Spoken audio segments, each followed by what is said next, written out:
ده 28 مهدهان سال 2014 و به فرمانکه جی سروک مسعود بارزانی هیزن پیشمرگه جبو باجار کوبانه ی روجاوای کوردستان دا کو بروانی د بر باجر ده او شر ترور بکن هاتن شاندن پشتی پژراندنا پرانیا اندامن پارلمانا کوردستان جبو شاندنا هیزک ج پیشمرگه جبو باجار کوبانه سروک مسعود بارزانی کاریبو هیزن پیشمرگه دریا ترکیه را نخاسم باکور کوردستان بشینه کوبانه و د 28 مهدهان هیزن پیشمرگه ین دستشانکری جهرما کوردستان بریکتن پشتی سه روزان د 31 مهدهان گهشتنه کوبانه و بشداری د شر درخستن و درخستن رخصتن داعش یا تروریست کرن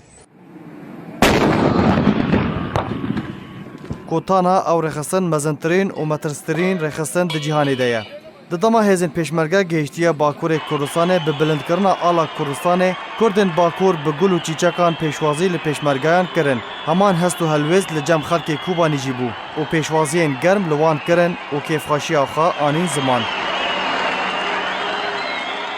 چونا هیزن پیشمرگه جهرما کوردستان جبو کوبانه و هاور هاتنا ایش و کلن وی و دریا خاکا ترکیه را روژکا دیروکیه و کاریبون به هیزن بشدار را ریخستنا داعش جگوند و تاخین داگیرکری درخینن و ناوی خواد دیروکا کردی دا تومار بکه و بچسبینه گوتانها او روژ وکا شانازیه که لچارپارچه کوردستانه و کرد به سربلند و سرفرازن